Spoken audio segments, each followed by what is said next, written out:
T-Rex. Yes, sir. What's going on, Cowboy? How you feeling? Not much, man. Feeling good, man. I'm Okay. starting to feel this way. The I think I could do this cowboy. cowboy thing every blue moon. Cowboy Than just swag. on occasion just go out there and just say, I'm gonna throw some cowboy stuff on. Yeah. And I thought it'd take a lot of hard work, but it don't. Yeah. But when we put it on, it looked like we were supposed to wear this. Hey, man. And when you think about our ancestors like Bill Pickett, when we got our Emancipation Proclamation, Yeah. Juneteenth about to come up. So that's the reason why I wanted to do it as well. Because I was like, okay, it's Father's Day, but I was like, nah, it's something else. And then I remembered it's Juneteenth. And a lot of time when our ancestors was free, they went west. They didn't go east. They went west. Right. Most of them went west. So when they went west, they had their own guns and they was dressing like the original cowboys. Yeah. So I was like, okay then. So I said, okay. And so I said, damn, that's the reason why it looks right on me. Right. Yeah, so what I'm saying? Right. This dress is for after the emancipation. Hey. So yeah. Hey, ready to get it in. Yeah. You know what? Buffalo Soldier style. Buffalo Soldier. I felt that from the moment you brought it up. I felt the energy because a lot of people may not know, but T-Rex, you moved over to Texas for a few years. Yeah. So you was over there in the and I experimented. And you experimented. Yeah. So you caught the feeling. Yeah. And then when T-Rex brought it up, I was like, yeah, I can see it, but nah. But now look at me. I got the when he threw out the bandana, I was like, nah, that's it. I can see that because I was already rocking with the energy, the cowboy energy. Yeah. But the look, I was like, I've done elements of it. like there was a phase in the 2000s where we did the big belt buckles. Right. In high school, we used to do bandanas, but on our head. So it was different pieces I did, but I was like bringing it together. And it's a movie that Idris Elba played in, and they called him the Urban Cowboy. You got to check it out. Okay. It's a true story. It was black guys that had horses in the city. Okay. And they would have contests riding their horses down the street, like drag racing. It's a true story. I want to say it was in Baltimore or Chicago, some major city in the East Coast, and they was known for having horses. But what they did was they turned the houses. It was like like them shops where people go get their cars done at. Yeah. It was a whole bunch of garages, so the dudes started using those as horse stalls. Oh. But when it started getting popular, of course, the city got involved and said, if you don't have this and this and this, you can't have your horses. But they regulating. They started regulating, and then right across the street from the place, it was a big, huge open field. Yeah. And people would come and they would do tricks with the horses. Yeah. So, and Idris Elba played in it. Yeah. We used to. I mean, the Cowboy Swag was a urban thing because even think about when I said they regulated. Think about the song "Regulators." Nate Dogg and Warren G. Remember how I come in with the whistling? Dun, dun, dun, dun, dun. It's like a whistle. It kind of give you like a cowboy. And that Western feel. Yeah, and they even say regulators, mount up. It's a cowboy. Yeah, but then they go urban with it. Boom. It's the cowboy vibe with that. They going to regulate. Yeah, and see, the original cowboys was the ones that taught horses how to do them tricks. Yeah. How to bow their head down and go from side to side. Okay. And walk from side to side. Black dudes taught horses how to do that. Okay. Just like how we dance and do tricks, they taught horses how to do that. Oh, yeah. So they the originators of the how horses doing tricks. They the originators of making the horse come up off of 2 legs. Like they do with the cars hitting switches. Yeah. It's a black thing. You know what I'm saying? We gonna make it do what we make it do. All right, man. You ready to get into this conversation? Yeah, let's go. All right, man. Today's conversation is we talking about boys to men. Right. And we talking about the cowboy thing. The Westerns was back in the days, maybe the late 1800s, early 1900s. Yeah. But even back in what we might consider more ancient times, it was a definitive tradition to get boys to transition into men. Right. Because the community looked at boys and understood that they were the next leaders. They were the next one to bear the burden of the family as far as providing and protecting. Right. So the men made sure they took the boys through some kind of rites of passage Right. to come into the full-grown energy of a man. Right. Today, that's more murky. We don't really have like straight up rites of passage from boys to men. It seems like it's from family to family. Some people do some stuff, some people don't. You got other cultures, maybe like Jewish people who have what they call that thing, a bar mitzvah or something like that. Yeah. When a boy turns 16, I think that's kind of a celebration of his Yeah. budding manhood. I don't know much about it, but that's my assumption. Yeah. They got things, staples in their culture.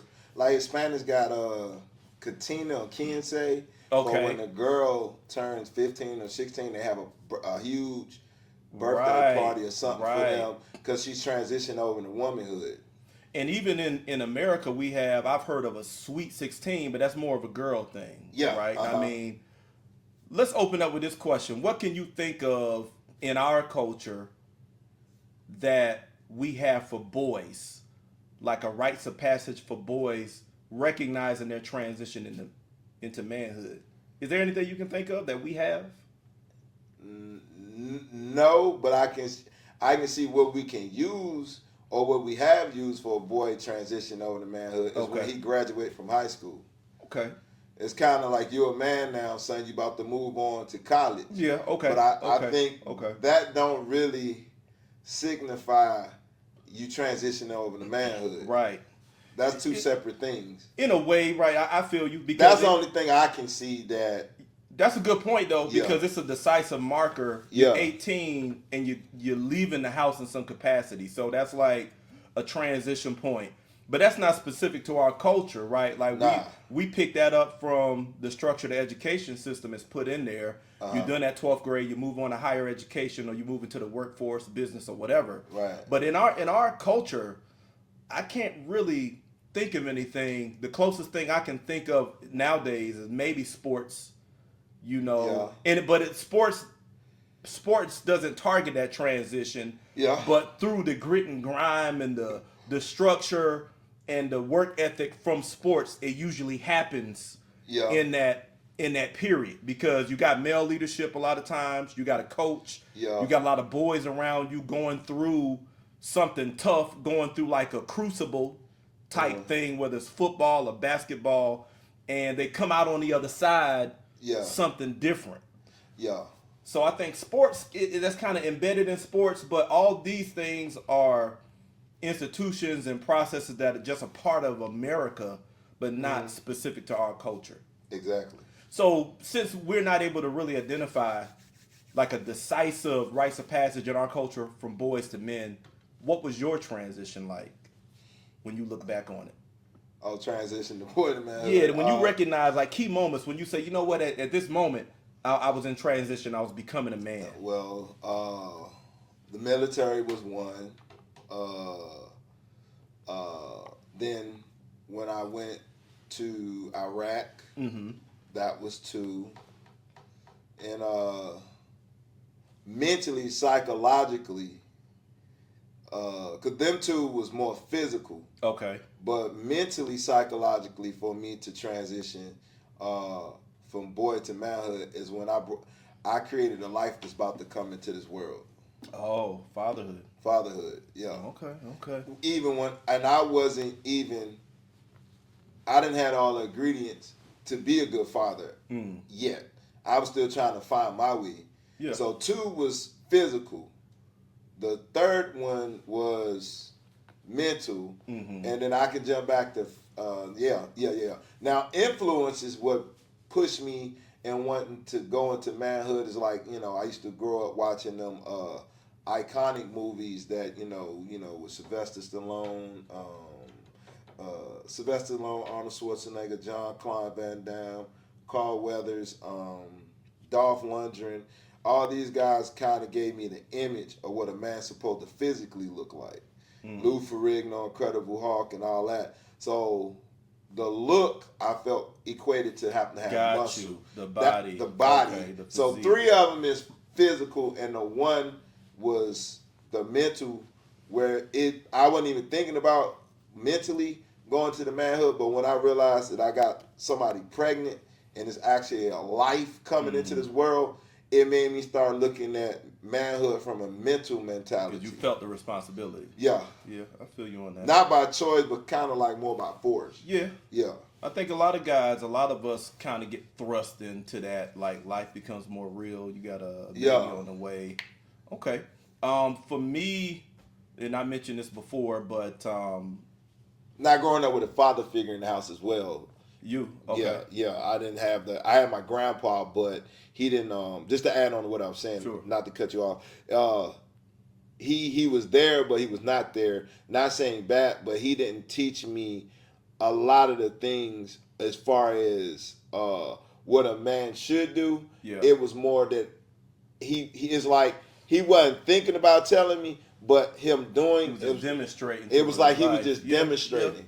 Yeah. I feel you on that because a lot of it in the past wasn't talk. It was just by show. Yeah, you see default. You see the man walking around doing what men do, and then when you get old enough, he starts to pull you in to more of what he does. I could say that, like even with my own sons, which I won't get too much into it, but the more mature they get, I'll pull them into what I'm doing, more into like responsibility or giving them their own. It's a transition in them. But for me, when I grew up, my dad was around, but he wasn't in the house because my parents divorced young. You know my story with that. Right, yeah. But because of that, my dad would pop in from time to time when I got like in high school to check on my grades, but he wasn't like coaching me or guiding me through manhood, nor do I think he was recognizing my transition. So in that sense, I was going through my transition with my friends. Right. Just going out, my mom giving me the freedom to be outside and move around, date girls, get my driver's license, hang out with all the crazy stuff we were doing. I was getting my bearings about me. Right. As far as how to handle myself. And I was learning things that made me independent. Learn how to cut hair. You know what I'm saying? I learned how to get my own clothes. You know what I'm saying? But yeah, I learned how to get my own clothes and kind of put myself together. So I was slowly taking responsibility of myself away from my mom. And then, like I told you before, there was one last time my mom tried to pull out that belt and hit me with it. She did, and I was just like, okay, you done, because I was just like, I'm too old for this. You know what I'm saying? It had been a long time, but that was kind of a message to her. And then later, shortly before I went into the military, I came to my dad's house, and he had never seen me dress like the way I dress when I'm hanging out with my friends. Right. So it was like a different Bruce.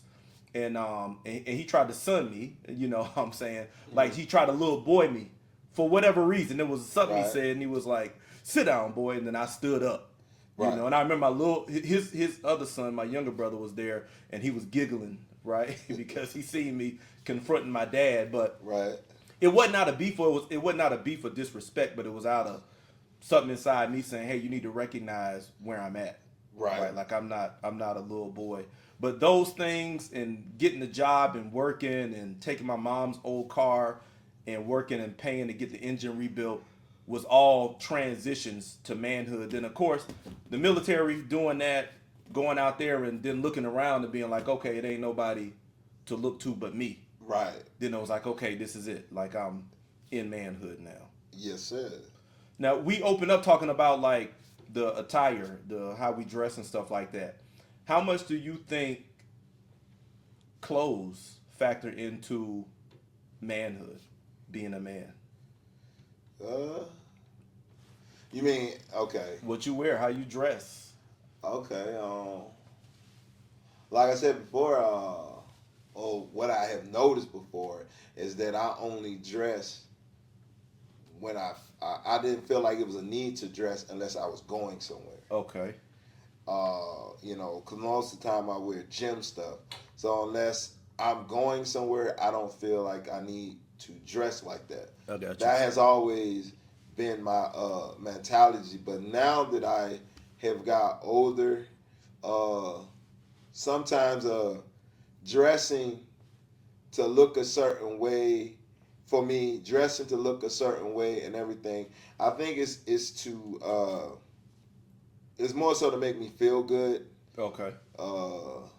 it makes me feel different. Like what I got on now, it puts me in a certain mindset and it makes me walk different. Just putting on these cowboy boots make me feel and walk. I mean, it might sound kind of funny to some people, but sometimes we always talked about alter egos. So it's just like with me, when I put on certain clothes, I'm still Tyree, I'm still T-Rex, but then it's this little alter ego that I got an alter ego with certain clothes I put on. Okay. So when I put on cowboy stuff, it's not an alter ego of cockiness, but it's an alter ego of like, hey, got you, bitch. I fucked you up. I'm showing you something that you never thought. That you wouldn't expect, right. That you wouldn't expect. And that's the type of feeling that I got. Just to throw people off and be like, wow. It's exciting for me to have it on, but it's also, I feel like I'm making it exciting for other people to see me in a different light. Because they respond to you differently, right? Yeah, they respond to me different. They shop. Is that important to you? Like, to getting people responding to you? Get people to respond to me, and it's just to give people a different look of who I am without saying it too much. You know, because most of the time people, you know, think that I don't have it in the bag to dress, or I don't know, I'm not, I'm stern, I don't want to blend, but I do blend. Right. If I have to, but now that I'm older, I'm having fun with blending, catching you off guard sometimes. Yeah, and it like uplifts my spirits, but it uplifts other people's spirits. I like that because you said you having fun. Because when you were talking, I thought that the way you dress can tap into different aspects of your energy. Yeah, you and know that's what that does. The alter ego. Yeah, it's like the thing is all the magic is in us, and we still on manhood here, but we talking about how you express your manhood, right? Yeah. Like. But depending on what you're wearing, we got so much in us that some people can be used to seeing you a certain way and think other things aren't there. Yeah, exactly. And then when you throw it on a certain way, they're like, damn, I didn't know you had that in you. But the truth is we got a lot of stuff in us, but we choose not to display it. And I feel like that's the magic of the wardrobe is that you can decide, I'm feeling business minded. Let me pull that energy to the surface in what I'm wearing. Yeah. You know what I'm saying? So I think that's powerful. So when it comes to men, how should men dress? I'm gonna just throw that question out there like that. Well, I can piggyback on what I just said. I think men should dress in a way where it uplifts you and the people seeing you. Okay. Like that's what I say, you know. Example, if we dress in the energy of like what society say what a thug look like, that's the energy that they bring to us. So not saying there's nothing wrong to dressing like that, but it's other dimensions of us that dress like that. It's too easy for me to dress like a thug, Jordans, and it's not even the clothes, it's how you wear the clothes. Sure. Because you can wear clothes, but to get the thug look, the pants got to be hanging. You got to walk like your body is disfigured, like you don't have no good posture. So I wouldn't even really say it's clothes when it comes to that. I think how we wear the clothes. But do you think some clothes, it's how you wear it? I agree. Yeah. Do you feel like some looks bring out that energy though? Like that thug energy? Like I'm just kind of roaming, I'm walking lazy. Yeah. I'm directionless. And I think a lot of cats who dress like that are not those things. They're not lazy. They're not directionless. But it's the look and the energy that come with the clothes and with the look that they bring with it. Yeah. You know what I'm saying? And I think that the dressing is the first thing. It puts people in a certain mindset how you dress. They already looking at you visually, so they're already coming up. I say preconceived because they don't know you yet until you talk.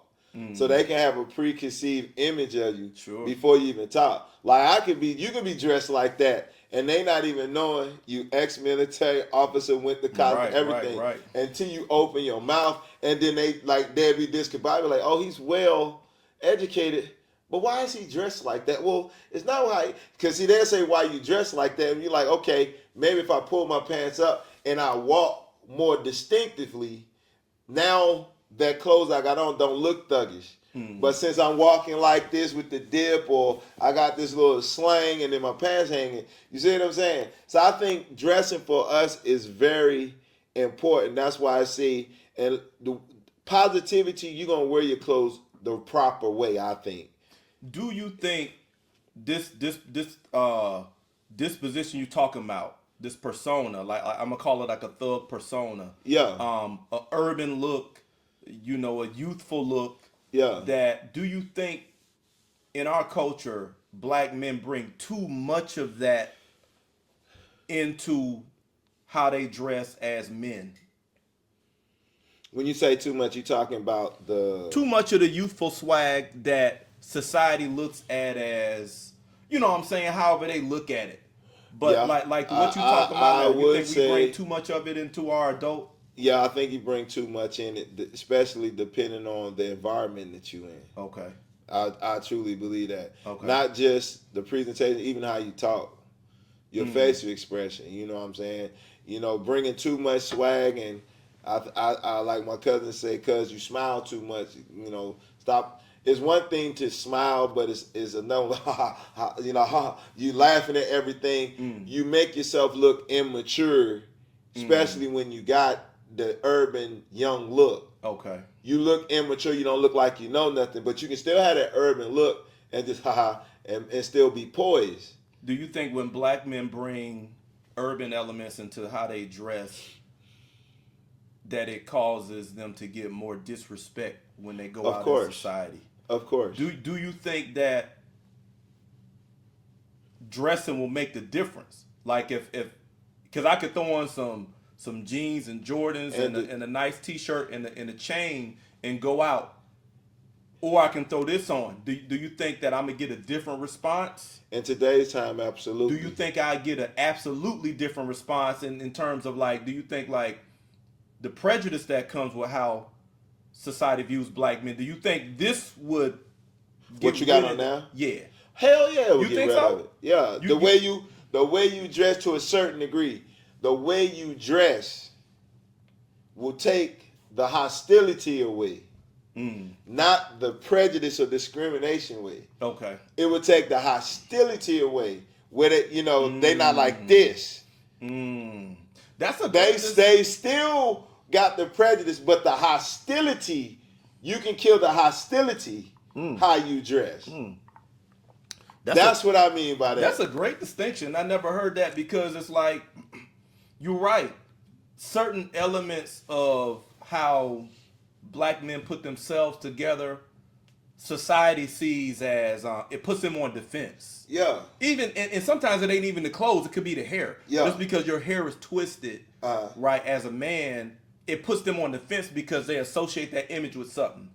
But you said if I go out like this, the prejudice is still there, but the defensiveness, the hostility, is disarmed. Yes. That's an interesting point, and I gotta agree with that, because I've gone out not just like this, but similar, right? Like a button-up shirt, nice slacks and shoes and a watch, and I've showed up, and I've had a woman engage me with prejudice. And it didn't matter how I was dressed. I remember being in the CVS one time. I was going to some event, and I was dressed. I had like a pea coat on and a button up and some slacks and a nice shoes.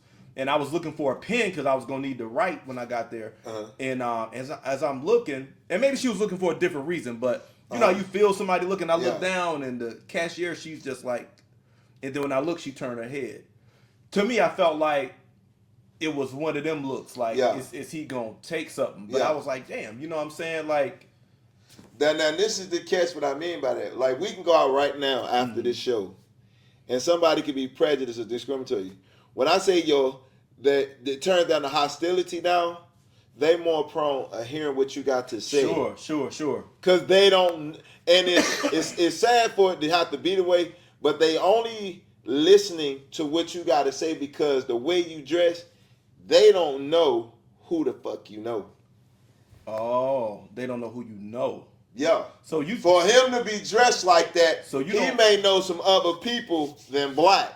That's wow. That's an interesting look. So you don't think that So what you're saying is you don't feel like they're even giving me the respect necessarily. They're respecting the possibility that I might be clicked and they in. don't know your background because how you dress. Wow.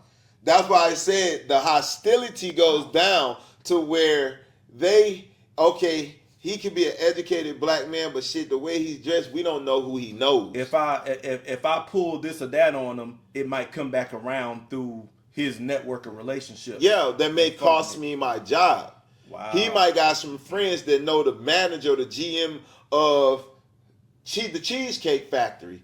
So, and we can go to Cheesecake Factory right here and watch how. Do you need anything else? Your order on time? Factory. Because they don't know. I just told you look like a U.S. attorney for down in Texas. Right. They don't know. So when they see that they gonna be like, hold up. Yeah, we can go right here to the whatchamacallit spot right here, and we can go to the bar, and you guarantee they're gonna be they see you. They're gonna serve you on. Yeah. Time. It's interesting because we detouring on the conversation a little bit. Yeah, but we still in the realm of manhood in terms of your dress, your aesthetic. Why it's important to change up sometimes. Aesthetic, right? Because we talking about boys to men, so the aesthetics that we talking about is where we would lead our boys, right, and how to present themselves. So it's interesting because before we started recording, we talked about how we get approached in like regular customer service situations. You buying something. And such and such come to the counter with an attitude off bat. But you can see her deal with somebody else, maybe a white man. He ain't even dressed up. He just got on whatever. Yeah. But he gets that, hey, how you doing? That cordial, personable interaction. But you come and it's stone face. And I can piggyback on that. Just now, every time I come to do the podcast, depending on how my dress, my kids will say, oh, Daddy, you about to leave to do the podcast? I say, yeah. But when they see me with this on, Daddy, why are you dressed like that? It ain't, Daddy, are you going? Right. Why are you dressed like that? Because they not used to seeing me dressed like that. So I broke down and say, well, I'm on the podcast. And she said, oh, well, Cousin Bruce now. Like, yeah. And she like, oh. And my daughter like, oh, because you're on TV and then. And I said, yeah. That's cute. So now it's teaching my kids when I'm going somewhere to where it could be people taking pictures or whatever, I have to be dressed a certain way. So indirectly, my daughter and son is saying, okay, they seeing different versions from me. But and it's crazy that we're saying that. I think for boys, they need to see their fathers growing up, changing this wardrobe up to where they ask. Now we getting into Daddy, why are you dressed like that? We can tell them, for this occasion, this. And so they will have a mindset that they can do it way sooner at a younger age until you get as a middle-aged man. Like we getting close to middle age. You can do this way before that, son. And I think it's cool. It's important because one, you're teaching your kids indirectly or through example. Yeah. Time and place. You associating purpose with presentation. Yeah. Right. When I got a purpose and when I'm doing something or going somewhere, I got to dress accordingly. Yeah. That's what they're seeing. Dad, why are you going this way? That's a purpose question coming from a kid. Yeah. Dad, what's your purpose today? Yeah. Because I see that you've changed how you are dressing. Yeah. So even kids pick up that when you dress different, there must be something going on. There must be some kind of purpose, some kind of vision. So I think that's good for kids, especially in our culture, because our culture is so ingrained in keeping it real that when you step outside the box, they like, man, what's that and what's this? Like, you not being you. And the only way they see the different versions is on TV. Yeah, but when TV. A father's doing in reality, then they get to see that. Now it really comes together. Yeah, because because socially in our culture, our identity has been married to, I'm for lack of better terms, I'm gonna say like the thug image. Yeah, you know what I'm saying? Like the thug swag, the Jordans, the urban image. Let's say that's more the urban image, because it ain't necessarily thug, but it's urban, right? But our identity is married to that, to the point that when somebody in the culture comes different, everybody looking at him like, what's this? Who is this dude? Why you wearing, you weird, you this or you that? Or why you change? Now you different. Not understanding that you got all these options inside. It's up to you to decide what aspect of your energy you want to present. What's up? I hate to throw a jab, but I got to throw it. Most of the time when we put our energy into dressing decent is when we going with? To church. To church or the club. The club.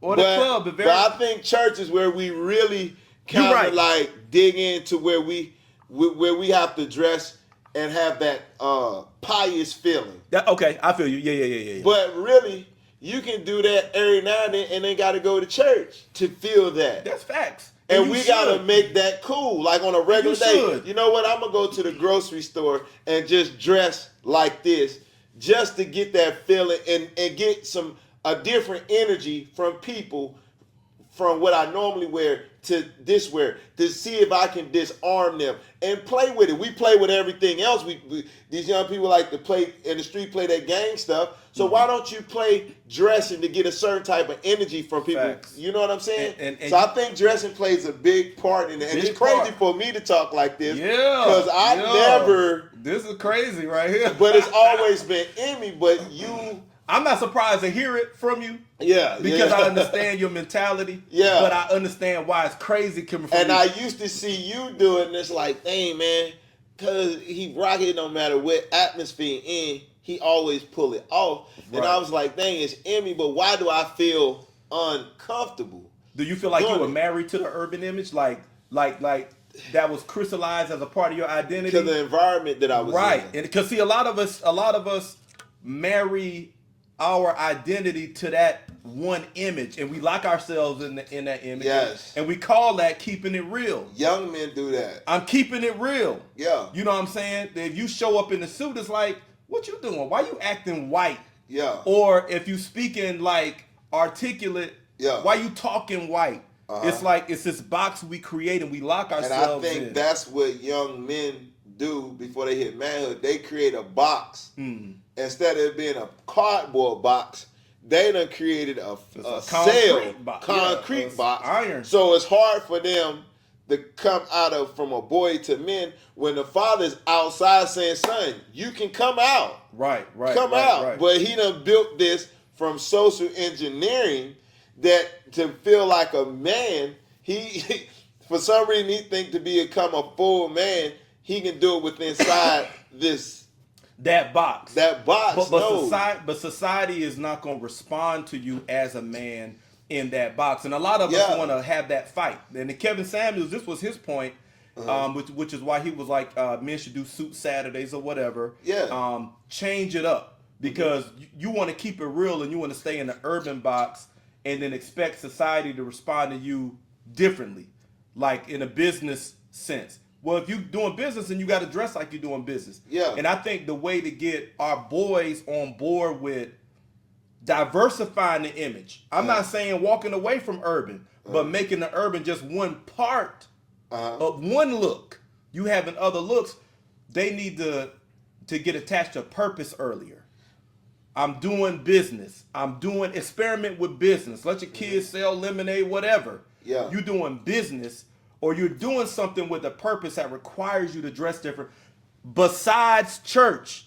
Because to your point, church is what the ladies like to have the reason to dress up. Because they're not getting that sense of masculinity any other time. It's so church, she like to see her husband dressed up, her kids dressed up. My problem with the church dress is like, it's associated with church. It's pious. If I see a man in a suit on Sunday, I'm like, oh, this nigga going to church. It don't mean nothing. But if I see a dude in a suit on a Wednesday or on a Saturday, I'm like, oh, well, my man must be doing something. Like, you think more it's associated with purpose. But on Sunday, he going to church. And the problem is, in my opinion, church fails to transition boys to men. I'm going to take it there. Since you introduced the church having you dress up, I think it's a facade of the transition from boys to men. They just dealing with the aesthetic they not dealing with the actual boy becoming a man. Exactly. And so what happens in church is you got men just throwing on these clothes, but they not becoming no more purposeful. They're not really stepping into their masculine energy anymore. They just know how to get dressed, know how to put on a tie, know how to go church, and then when it's know how over, to put on a front. And know how to put on a front. Ooh, go ahead. That's the thing. You don't have to put on a front what you got on, and that's what I admire about you. Mm-hmm. You can put on anything, but you don't have to put on a front. Right. That's the thing. That's the reason why I believe that's another reason. They feel like to put that on, they have to put on the front. No, you can put that on and go to high school or whatever school you and still be the same person, get the same respect, and people like, damn, they give you respect and energy like, oh, I like that, instead of you having to put on the front for what you got on. That messes up what you got on and who you are as a person. When you can wear something and you can still blend in any environment, it makes it more comfortable for you to be more versatile instead of putting yourself in a box. Yes. So that front, I gotta be like this. Nah, man, I like what I got on. I ain't gotta put on no front, and boom. I feel you. And when you, like you said, when you expose your kids to different images, daddy's going out to do the podcast, daddy's going to train people in the gym, or daddy's going relaxing at home. They see your transformation in all three occasions. They're getting, like you said, they're getting accustomed to saying, okay, I can switch it up and still be me. Yeah. I'm not going to let nobody feel like I just got to be in this one little box. Yeah. You know what I'm saying? So church is failing with that. But I feel like church and the club are our two. You got the corporate too. Right. But you got a large part of our population who don't fully identify with a corporate look in our culture. Right. We like to stick to the stuff that come from our culture and not necessarily make the corporate look a norm.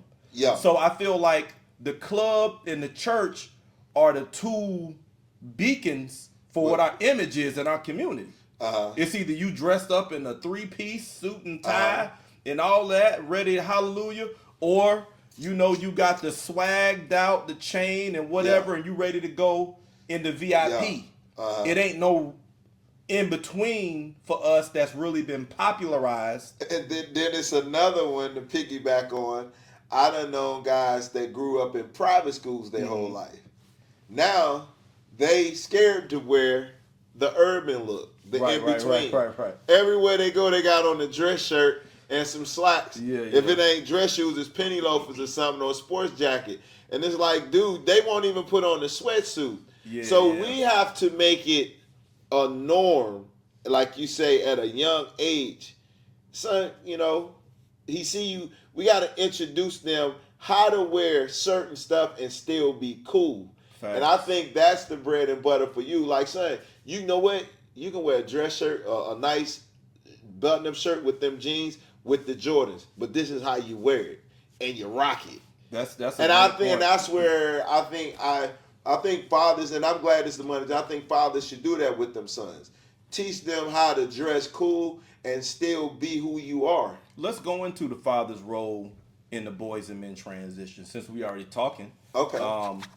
You said you think fathers should help their kids, their boys in particular, experiment with different looks. Right? Talk more about that, or do you have any more to add to that? No, I actually did it with Kyle. He wanted some Jordans, and my wife wanted to get him a T-shirt, and I don't know where this came from, but I was like, nah. I had bought him the Jordans with the snake in the front, that little gray snake in the front. Jordan 3s. The Jordan 3s. Elephant print. But this is the vision that I have for him.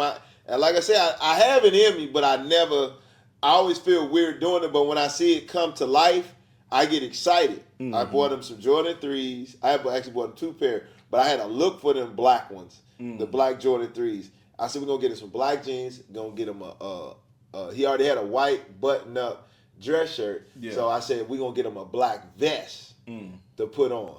So he had on his denim jeans, black with the Jordans. He had his shirt buttoned up. I tucked it in the back, but had the front hanging, and he put on the vest, and we got him a cool haircut. Man, them girls couldn't stop looking at Oh, Kyle. dang. And you created a different experience for him. Yeah. Yeah. Man, he had the urban, but he had the dressy look. How he responded to that? He was like, oh, shit. All teeth. All teeth. You know, I picked him up from school. They like, hey, Kyle. He's like, all right. And he get in the car. He just like blushing. Because I'm telling you, not ninth grade, I figured that out. Right? My dad didn't do like you did for him. But I always saw my dad dress nice and smell good. But he never was like, son, this and that. Yeah. Never. And my dad used to wear suits and stuff like that sometimes, but he was never. So it's important to do that with your kids because you are giving them a different experience. You are showing them that based on how you choose to present yourself, you get a different response. And when I was in ninth grade, man, and we got in that accident a year earlier, my mom got that little settlement. Yeah. And she got a few $1,000s. We had some money. We got to go school shopping. It was late school shopping. But you already knew what you wanted. Man, because it was starting to get cold outside because we ain't had enough money. I was still wearing the 3-peat Jordan Chicago Bulls short set. Yeah. At the flea market, they used to have the shirt with the team with the big head, like the bobblehead look. 3-peat, and then the shorts that say Chicago Bulls. Yeah. And I had some. I actually got something with y'all that time. Oh, did you? You remember? Yeah, I had the with the Jordan on the Bulls on the side. Yeah, I felt, boy, you couldn't tell me nothing with that one when I had that on. The flea market.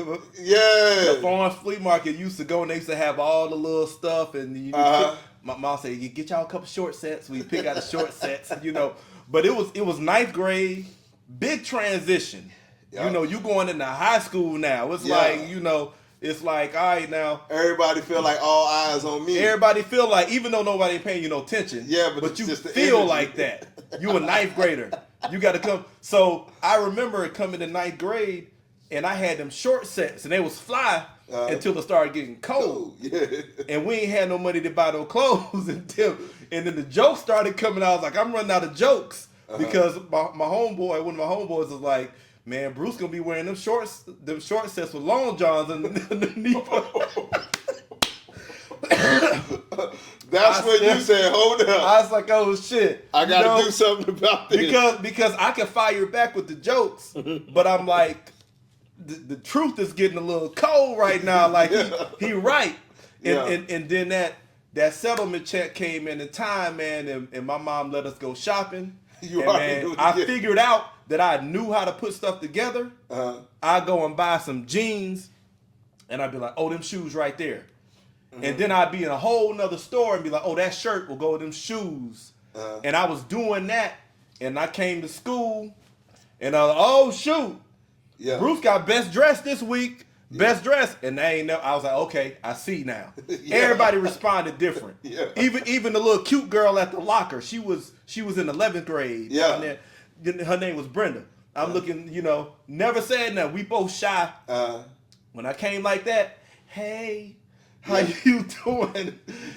I was like, okay, so it clicked for me. Yeah. And the power of the wardrobe clicked for me. And that's something that, like you gave the Kyle, we got to give to our son because we got to let the world see. We got to let them see how people respond to them. Because a lot of kids, and I was like, they don't feel like fathers, we so focused on providing everything. Yeah. Our children, especially boys, don't know that dad is really cool. Yeah. We just don't have time. But when I did that for Kyle, when I said I was into it, I went to the store and bought, the can of the Niagara Falls starch with the yellow can with the green jank. You went there. I ironed this jank. I put it on and I rolled up his sleeve so it could be like right here and stay. Okay. I folded up so he was looking cool. And when I took him to that bus stop, they was like, before we was coming down here, they like, hey, Kyle. And the closer he got, they was like, wow. And Kyle just sitting there like this and he just smiling and blushing. I said, Kyle, have a good day. When he got on the bus, he came because the bus picked him up, and I picked him up. And I picked him up on purpose just to pick him up and then see what it was. When he came out, he jumped in the car, he rolled down and went, all right, Kyle, see you later. And Kyle was just like this. And I said, they ain't see nothing yet because he had another pair of Jordans. I got him. Okay. Man, boy. Man, with that fresh cut, he had the Mohawk cut. Okay. When it first came out. And I had to tell them as they made that joint right, man. Boy, he was ready, man. What that whole his what you call it said, his credibility in the school with the girls went up. Hey, man. Hey, now I'm saying Kyle like this Texan, and I'm like, who's that? It's my friend. He leaning with the text. Yeah, he leaning with it like this. Yeah, and I'm like, leaning. yeah. That's funny. Okay, so we talked about the importance of the image of a man that we pass on to the boys, and we talked about how we help our sons experiment with changing their image and maturing their image in terms of what they wear, knowing how to dress for the occasion, time and place. That's a part of the transition from boys to men that fathers help guide boys through. What are some other aspects you think, or what's the other important things that you think a father's role is with helping boys transition into manhood? Well, when you said that, catching them off guard with just having communication time with them. Okay. Like one-on-one time at awkward moments. Not when they're getting in trouble, but just, hey, son, come sit down, let's talk. Or with my youngest son, I just grab him and say, Josh, come here. And I said, give me a hug. And then I'm like, what's going on? What you thinking about? And I just let him go. He was like, I was watching this cartoon and SpongeBob was this and then. And it's like, I really care less, but I just want to see where his head is at. I'm like, oh, for real, when SpongeBob got hit, what did you feel like? I felt like SpongeBob should have hit him back, but I say, okay, do you think SpongeBob was right? Just to see where his head is at. Sure. So I think doing that with your sons at a young age, when something bothered them, they more prone that lane. Dad will always just catch me off guard and just have a talk. So as they maturing or thinking about maturing or going through something, they can come and not feel like they catching us off guard or feeling afraid. So I think that's what I've been doing with my son a lot. And how old is your son? This one, Josh 6. I do it with my daughter 2, 5. Yeah. I just be sitting watching TV, and when I get bored, I say, okay, let me utilize my boredness and just mess with my kids. Okay. And then I just call them and I'd say, all right, Josh. And then I'd tell Leah, come back. I'm like, what you doing? And then she'd say something. And I'm like, oh, what you watching on YouTube? And she'd be talking about the show. And it was always, it's these two, it's like these white kids. Yeah. And I said, okay, the white kids. And I said, do you think, I asked her, do you think anything strange from that? And she was like, no. But what I was really trying to see if she see that this show never has any black kids in it. But she never said nothing, so I just let her be and have, because I didn't want to traumatize her from the show. And you don't want to make it now she's looking at the show for any black kids. So I said, okay then. So I said, okay, she's not at that point to have that conversation, but she did say something about how the two white girls was playing with each other. Okay. And I remember she done had incidents with Caucasian kids that wasn't so friendly. Like when she would wave at them, they wouldn't wave. And then that time that I said that she waved at one and he gave him the middle finger, and she started tearing up crying. And I had told her, don't, when they do that, I said, you do that. But that time I said when the kid did it to her, she did that and added the F you to it. So I was like, okay. So and I didn't tell her to do that, but she said that when she was watching that, she said, I watch how she literally said it, I see how the two white girls playing, so when she went out in public, in real life, she didn't see that same energy being reciprocated back to her. Sure. So she was in her feelings. It's early so she's starting to see that, because she thinking that they're that friendly, that they're going to be that friendly back. And that's what she told me. She said, I see how they play. But she was like, Daddy, but you remember when she literally remember when we had took her to Sky Zone that time. And she said, I was trying to play with a white girl, and she kept running away like she didn't want to play with me. Yeah. And I said, how did that make you feel? She said, it made me feel sad. And she was actually sad because it was just her and that little white girl playing in that four and below area. So Leah came and she had tears in her eyes, like not crying but watering up. And she don't want to play with me. I said, baby, don't worry about that. not everybody. She might be doing her own thing. Mm-hmm. So, and then when she seen how they would treat her, she started responding back, and I said, okay, she's getting it now. Yeah. Yeah. She understand. That's good because she's understanding that it's not her. Yeah. Right, and she don't have to accept that energy. And I'm opening the door anytime she feeling a certain way. She can talk to me about anything. So I'm starting with them young.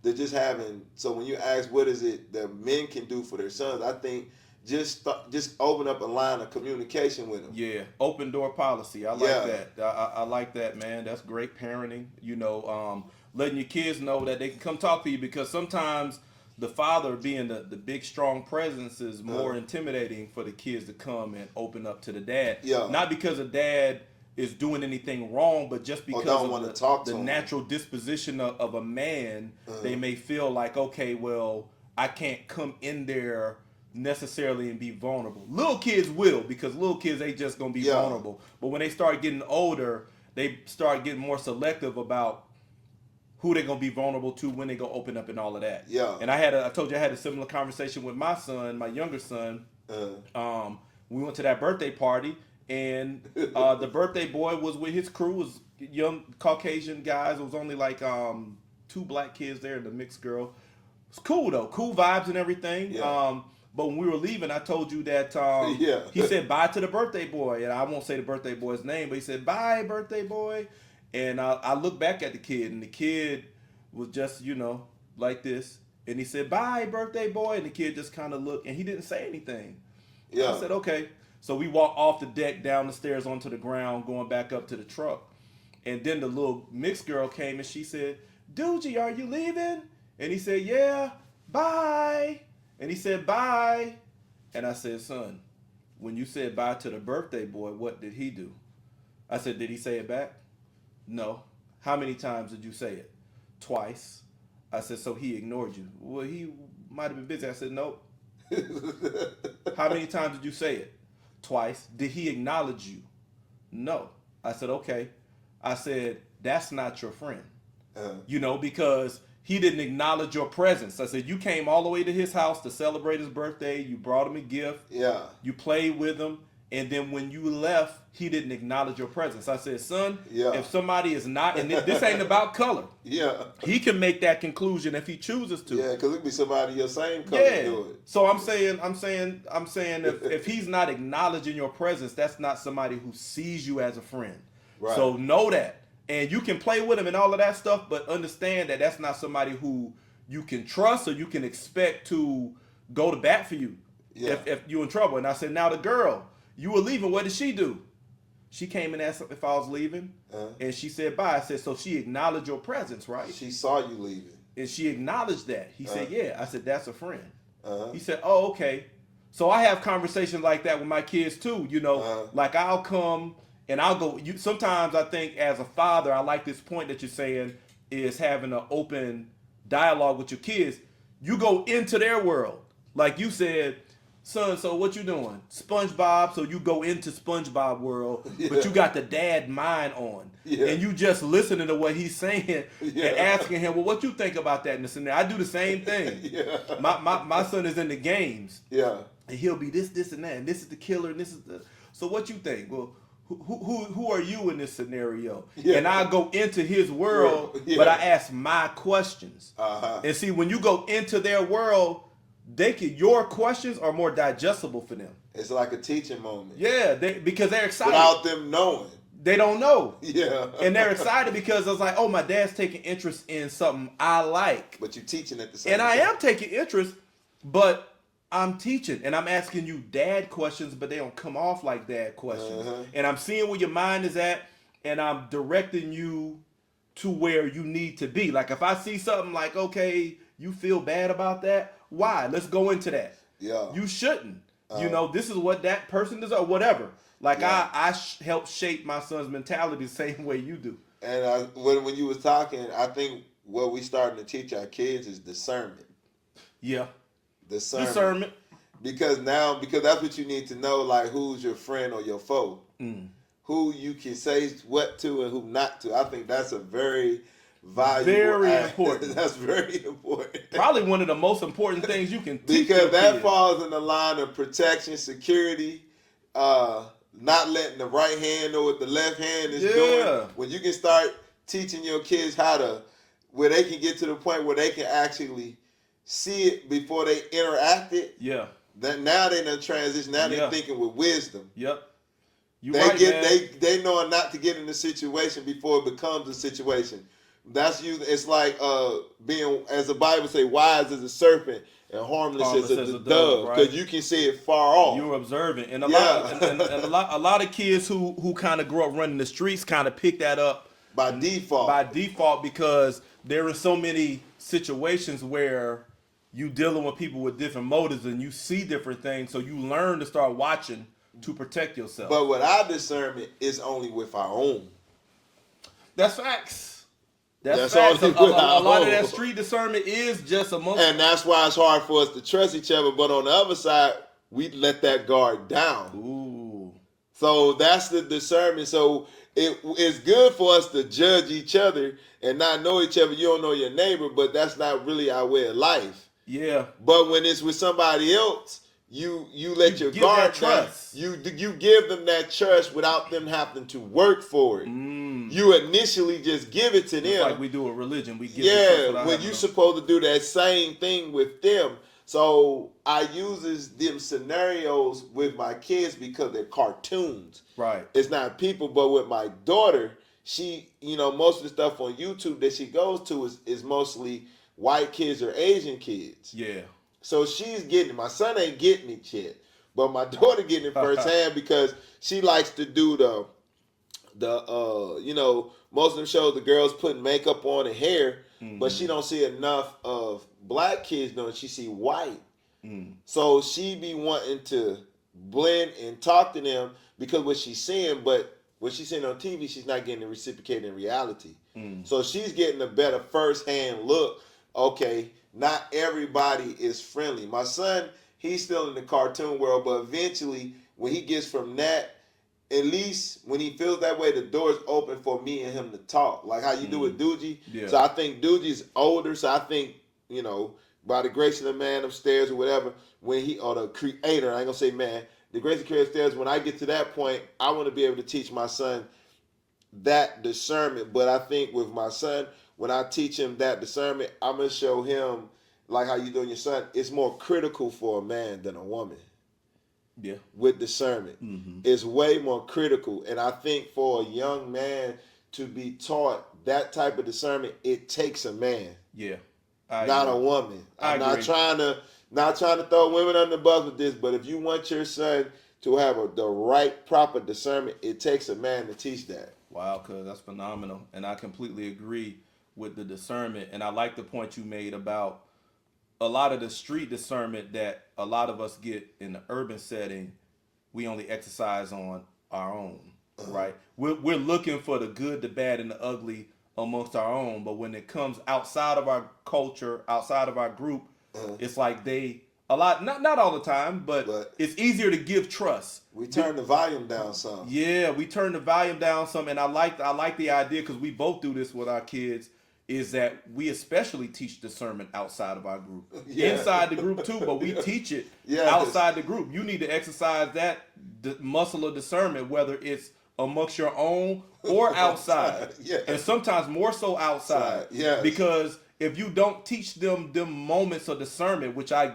agree that a man's got to teach a boy this kind of discernment, because a lot of times mom is going to interpret the situation differently. She's going to interpret it differently, whereas the man is like, nah, he ain't your friend. You know what I'm saying? Look how he dealt with you. Or you don't have to accept that. You can give him the middle finger. Yeah. That's okay. Yeah. And it's not that you're teaching your son disrespect, but you're teaching him what it means to return the energy when it's warranted. It's how you build and how you design. Men are providers and protectors. So your discernment has to be on another level, like a hunter. Yes. With that term hunter, you invoking the idea of conflict and protection. Let's move into, and maybe we'll close out on this one. Yes. How do fathers help transition their sons into defending themselves, handling conflict, and things like that.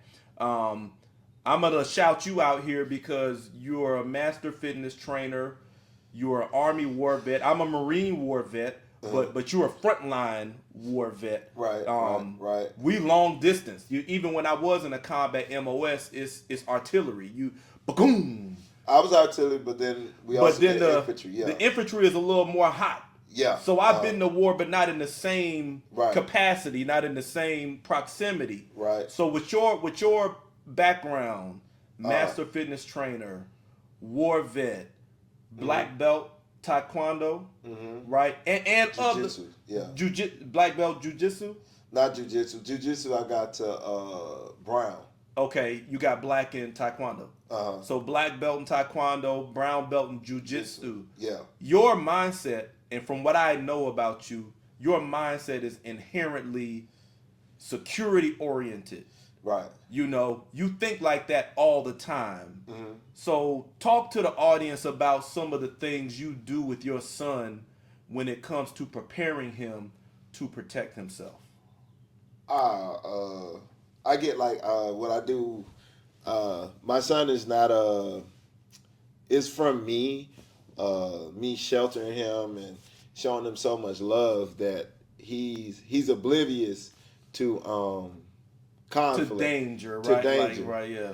And I'm saying now, I was playing with him, and I seen him flinch, over flinch, and I was like, "Why you do that, son?" But he flinched because something was coming so fast. It's one thing to flinch with fear, and it's another way to flinch because of reaction. His flinch was more so like this, like a panic flinch. It wasn't like he did this, like he's aware, he see it coming, he's confronting it. It was more like he turned his head and did it, and I said, okay, I'm handicapping my son. So that's where I think fathers should test their sons to see what their reaction is without them knowing what you're about to do. And when I seen that, I said, okay, I got to stop sheltering him. So now what I do, I went to 5 and Below. I bought my son, I bought this, what you call it, the noodle? I showed it to you. I cut that. I got a little styrofoam baseball bat, and I cut a baseball in half, and I put it on the tip of the bat, and I taped it for cushion. So what I'm just doing with the noodle, I'm just teaching my son reaction time. Okay. I'm just hitting him. And sometimes he catch and he don't, but it's not hurting him. So I'm like, okay, son, you see that? And I'm just teaching him how to cover himself. Instead of, I worked with what his reaction was when I was throwing the ball and he went like that. And I said, okay, that's fear. That's not reaction. Right. So I said, I had to take ownership of that. So now when I tell my son, hey, he quickly does this. Yeah. He's not, and he's looking, because I tell my son when you do it, because he used to put his head down. So I think for a father, you have to experiment with your son without him knowing, with reaction, seeing what his natural response is. Yeah. Through reaction. Right. And that's where you see, okay, I have to stop being this way. I have to start being this way. Sure. So I think it's like a natural response of reaction. It could just be throwing the baseball to your son, or just playing with him. Hey, son, let's slap box, and just see what he does. Because my uncle used to do that with me when I was young. When he would come visit and stuff, he would take me in the backyard, and my grandpa would let him take me in the backyard, and I'd be like, Grandpa, why you doing this? Every time Uncle take me in the backyard, he always pick on me. And my grandpa no, go back there and fight. But he was really trying to see what my reaction was going to be. And when my uncle was slapped by, I had this tendency to turn my back to him. And then my uncle would just do this to me. He would just pop me upside my head. And what he was doing, he was seeing how long it was going to take me to get mad. And when he would do it, he would keep doing it. But what he would do, he would put a little bit more heat on it. And then I turned around, and I didn't know what the hell I was doing. I just didn't like that feeling no more. And when I went at him, I was boom, boom, boom, boom, boom. But I was pushing him back, and he said, there you go. Don't you ever turn your back on somebody when they're hitting you. So then after we had that moment, he that's when he broke it down. He said, nephew, and my grandpa was standing right there. He said, you can't hit nobody if your back is turned. They can stab you in this. And that's what made me, but then he said, you don't wait until it starts to hurt. Right. To respond. Right. But they seen my reaction. So now my grandpa is starting to make me lift them cinder blocks. Like lift, press up. You know the old school cinder block? Yeah, I know. He would make me do that. 2 holes in. Yeah, he would make me grab it, do this, and then he would make me go to the fence and get in the, your legs bent, and he would put the cinder block in my legs. And but what he was teaching me mentally how to deal with pain and fight through it. Wow. So, but they seen from my reaction, okay, it's time for him to start learning this. And it's important for a man to do those kinds of things with his son. It may not be in that way. You might not have your son sitting against the wall with a cinder. But whatever it is, go to that. But you exposing the son to the element of pain and discomfort to show them that they can still maintain control in that space. Yes. Because and you don't have to wait until it hurts for you to respond. Right. You know your tolerance level. Yeah. Oh, right here. Okay, I gotta go. You know what to do with hardness and hardship because when you got a boy who's brought up just with his mom, no father figure, and he gets hardness from another male, like a guy coming down on him, he may lash out and take it. He may not see the lesson in it. Yeah. If there is a lesson in it, yeah, he may just feel the energy and respond to the energy. But when I feel like when a man exposes his son to a little bit of hardship and the son can see the lesson in it, it might not be in the moment, but like, okay, that made me stronger. When hardship come, they're able to take out the value out of it as opposed to just responding emotionally. Yeah, and so the ones that respond emotionally, that it's sad to say they don't have that male figure. We ain't just father figure. When they feel pain, they want to go get a gun. Right. They just want to kill. Right. Because they don't know how to deal with their emotions. Yeah. And they so scared that pain that they feeling or that their life is going to end. No, that's just pain. Yeah. Now it's a different type of pain where like somebody about to shoot me, then I return fire with fire. But if somebody fighting me, that pain I can survive. That pain I can come back and fight you another day without going to get a gun to kill you. Sure. So I think that's the first thing I think men should do from my point of view is just catch your son off guard just to see what his reaction going to be under pressure or under fire. Yeah. And you teaching them the responsible use of force because as a man with testosterone, you got more. You're the gender who got more force, more strength, and you're teaching them how to use that. If somebody, come at you a certain way, you know how to regulate your energy, your power to respond to that. You don't go get emotional, go overboard, and get the gap. You know what I'm saying? And one thing I do is I like to see what my son got in him already. Right. That's the reaction part I'm talking about. Okay. See if he got that fire like you. You're like, okay, you swing kind of wild, son, but your reaction time was jump on it. You see what I'm saying? Some of them gonna come out swinging. Yeah. And so you got to teach them self-control. Yeah. And some of them may go internal. You got to teach them how to turn it up. Yeah. So you got to see where your kid's disposition at to know, as a father, how I need to prep him for a conflict. Or you might got something that I already know, and then you be like, okay. Now I just got to tell you when the time to use it. Yeah. Because they may got it naturally scrappy. They got it, yeah. They might just got them hands, and you be like, oh shit, okay. Now you just got to teach them. Now if somebody do this, don't use it yet. You just got to micromanage their natural skill set. Yeah. My son don't naturally have. I think my daughter has it, but I have to show her when to use it because she's naturally. So it's a discernment thing with her. Yeah, it's a discernment thing. It's like you can't be on go all the time. Yeah. And for my youngest son in Sky Zone, the one in this city, they got the little pit. It's got like 4 different ways you can walk up. It's a little incline, and then it's a circle platform on the top. Small circle, only big enough. Like almost sound like King of the Hill type. Yeah, film. it's only big enough. The circle's only big enough for one person to stand in.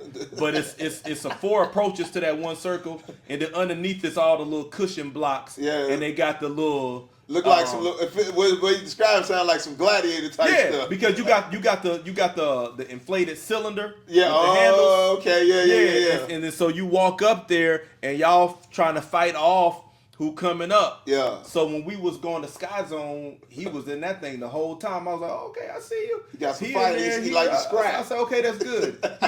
He got some fire in him. South Carolina. Yeah. I said, okay, he got some fire in him. And then when I see like kids team up and he not paying attention, I say, hey son, you're not paying attention. Like they teaming up on you. You need to go find you somebody to go against that. Yeah. Don't sit there and just let somebody team. So I'll be coaching them. He'll come in, hey, how's it going? Okay, man, you should probably try this or try that. Sometimes he'd be like, okay, Dad, but I just slip in little stuff. You know what I'm saying? Like, okay, you killing it. I see you doing that. You teaching him some allegiance. Like, man, you gotta.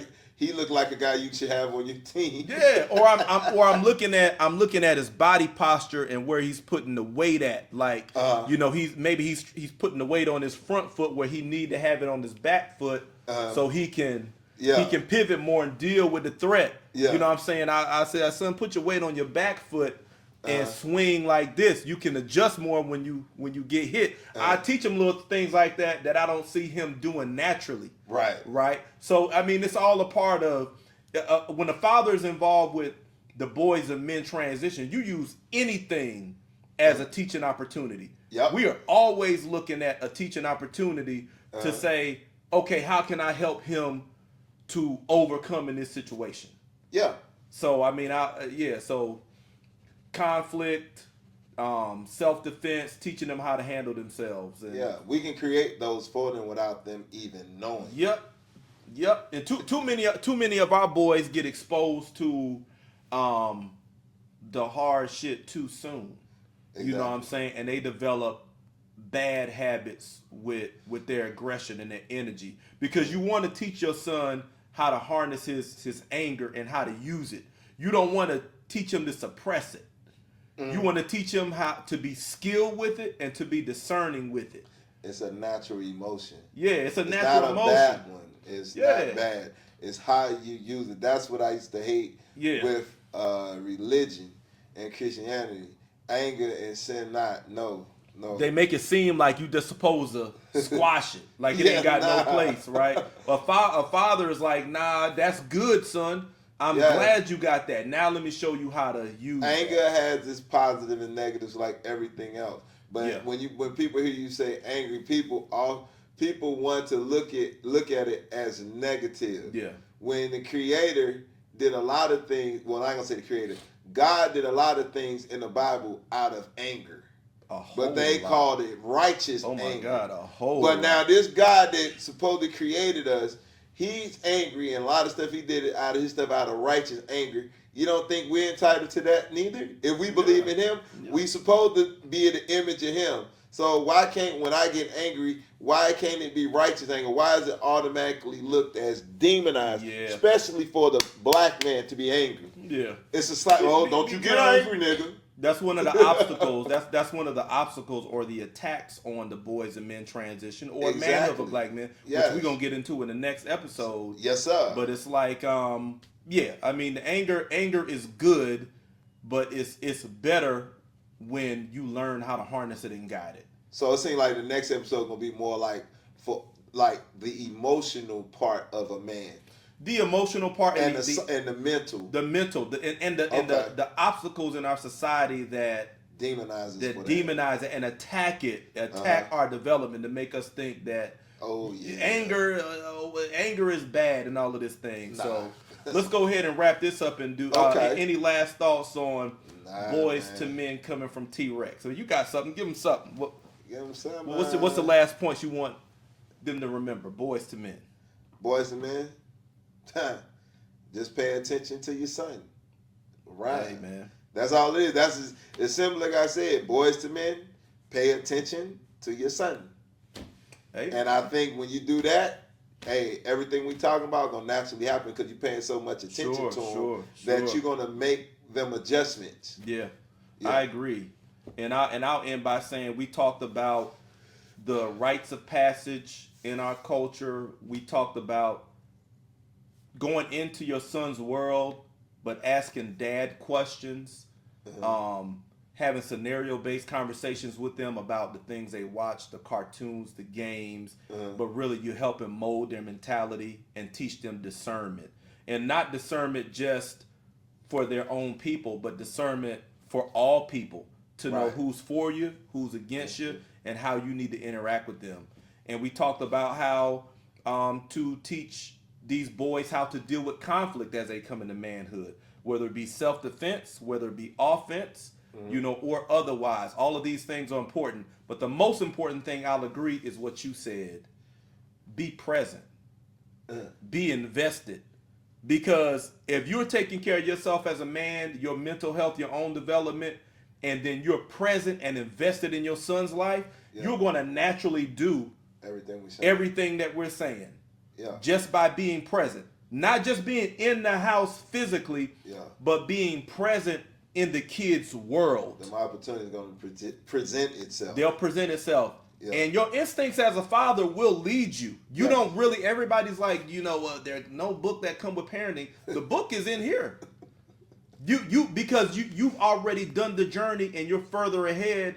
And so when you come into their world, you're seeing what they need. And as a father, you're giving them what they need. And what's one case, you got the pros and cons because you already been through that journey. Yes. You can see the pitfalls. You can see this. Nah, son, you don't want to go that way. Because you come from me, so I already know how to work on that because I had them same issues. Yeah. And I learned through trial and error. Yeah. And there's more to this conversation, but we're going to do a part 2. Yes, sir. But for now, thank you for joining us again here on OG's Uncut Conversations on the Culture. I'm your host, the podcast priest, with my cousin T-Rex. Yes, sir. Make sure you don't watch and hide. Make sure you like and subscribe. Until next time, we out. Peace. Peace.